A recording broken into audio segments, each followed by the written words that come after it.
Hviderusland bedst fra start, vinder tip-off og angriber fra højre mod venstre.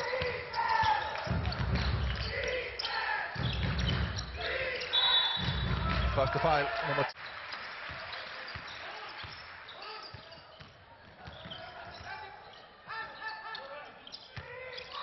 Ja, man kan se det her meget aggressive forsvar, det stresser altså hviderusserne. Paljachuk, 3 point. Havde 8 point og 11 rebounds i det første møde.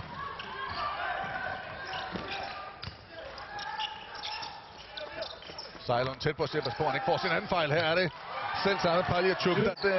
At energien lidt går af, så falder procenterne og beslutningerne også. Kan I følge den tanke? Det kan jeg helt sikkert, men det er også derfor, det er vigtigt, at de trækker fejl og er aggressive angreb, så der kommer nogle pauser i spillet. Og de får lov til at skyde straffe.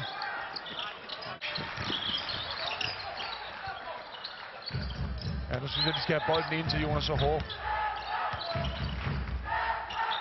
Reinhold smider den væk. Pas på i banen til kuren. Lundberg. Kæmper om bolden. Lyn line-up. Scorer de 2 straffekast. 32-26. Er med 4 minutter tilbage. Asger Hjort, altså den store mand derinde. Og hvor Bak angriber på grænsen af skridt.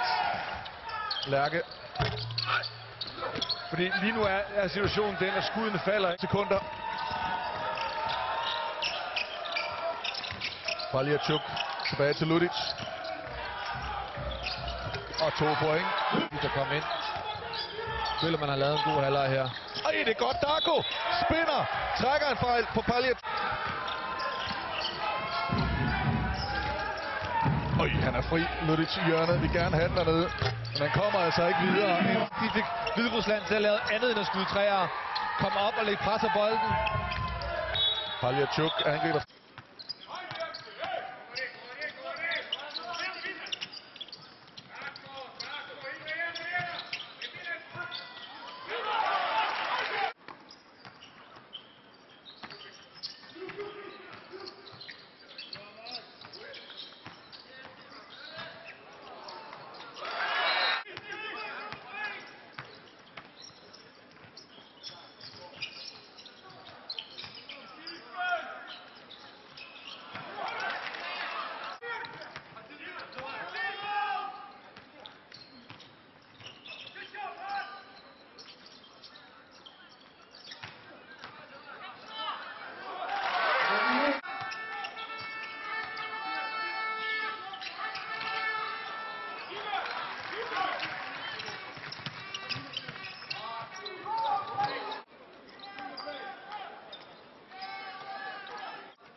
Белорусова не пытаются это все сыграть.